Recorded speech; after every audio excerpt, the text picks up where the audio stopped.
tentu pertama yang dihadapkan kepada kita adalah sebuah pertanyaan, apakah tahun 2021 itu pemulihan ekonomi global itu benar-benar bisa terjadi. Nah, seperti tadi disampaikan oleh Bu Menteri Keuangan, itu juga sebuah pertanyaan besar bagi kita semua. Dan karena itu, untuk memperkecil ruang kita dalam hal ketidakpastian, maka kita harus menjawabnya dengan memberikan kelonggaran yang lebih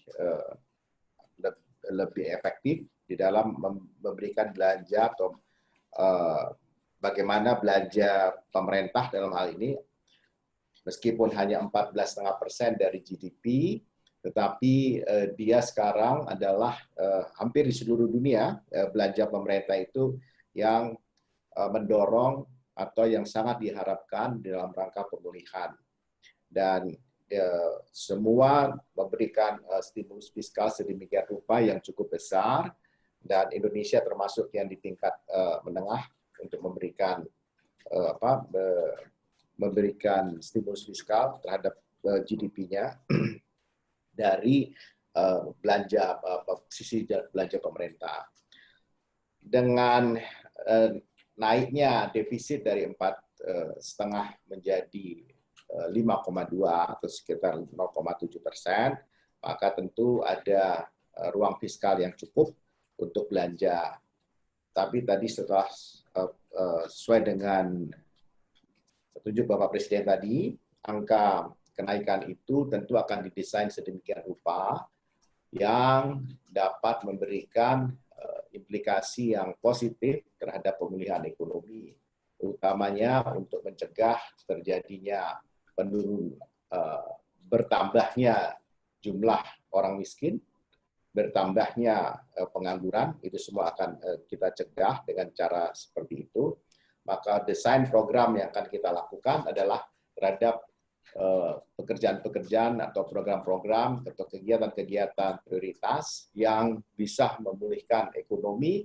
Dalam kaitan ini adalah mencegah turunnya laju pertumbuhan ekonomi, turunnya angka kesempatan kerja, dan sebaliknya kita ingin memberikan peluang yang luas terhadap kenaikan kesempatan kerja.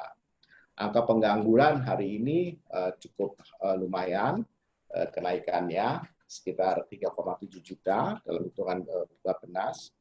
3,7 juta sebuah angka yang relatif besar, karena sekarang itu kita sekitar 7 jutaan, jadi dengan 3,7 juta artinya karena pandemi ini ada kenaikan 50% dari yang ada. Ini yang akan kita pulihkan bagaimana pada tahun 2021 secara bertahap hal seperti ini kita bisa atasi. Mengenai apa saja yang akan kita desain untuk ini, mungkin besok baru bisa kami sampaikan, tetapi setidak-tidaknya sektor-sektornya adalah sektor industri, pariwisata, kemudian reformasi sosial, dalam hal ini adalah kesehatan, kemudian tadi juga ya, dalam pengarahan Bapak Presiden mengenai pangan, yang semua memberikan implikasi yang kuat terhadap penciptaan lapangan kerja. Kita belum bisa bicara saat hal-hal yang lebih detail. Pertama, kenaikan dari defisit dari 4,17 ke 5,2 ini kan harus kita bicarakan juga dengan DPR, dan tentu akan disampaikan secara formal oleh Bapak Presiden di dalam nota keuangan dan APBN yang akan datang. Yang kedua, akibat itu tentu ada sekitar 179 triliunan yang akan kita belanjakan, dan tentu sudah ada yang sifat mandatory tadi, pendidikan dan kesehatan. Pendidikan misalnya sekitar 38,6, 9,5 untuk kesehatan, tetapi itu pun Bapak Presiden minta untuk didesain ulang sedemikian rupa terkait misalnya dengan reformasi kesehatan, apa saja yang kita akan dorong, yang kita akan anggarkan sedemikian rupa dalam rangka pemulihan ekonomi dan sekaligus memperbaiki sistem kesehatan nasional kita. Jadi punya efek ganda. Begitu juga untuk pendidikan. Sekarang ini kan kalau pendidikan terutama mungkin dirasakan di tingkat bawah itu adalah soal bagaimana mereka bisa mendapatkan sinyal dengan baik. Dan ternyata dengan belajar dari rumah itu juga ada biaya yang tidak sedikit. Bagi mereka yang daya belinya rendah, tentu itu juga sangat terpukul. Nah, ini bagaimana kita bisa atasi, karena kalau mereka harus dengan gambar, dan sebagainya, itu akan mungkin bisa 1 giga satu orang, dan tentu paket-paket yang dibeli itu akan lebih mahal. Bisa pulsa 300.000 nggak cukup dalam waktu 1 minggu. Nah, ini yang kita akan atasi, karena itu Bapak Presiden mengarahkan pada kami soal ICT ini menjadi penting.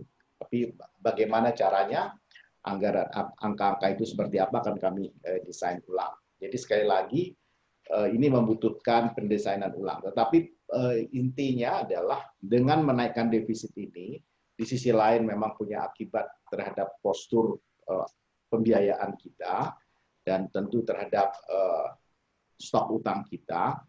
Kita cukup hati-hati di sana, dan kemudian juga kita harusnya kalau itu belanja makin besar, itu punya akibat yang positif terhadap pertumbuhan ekonomi.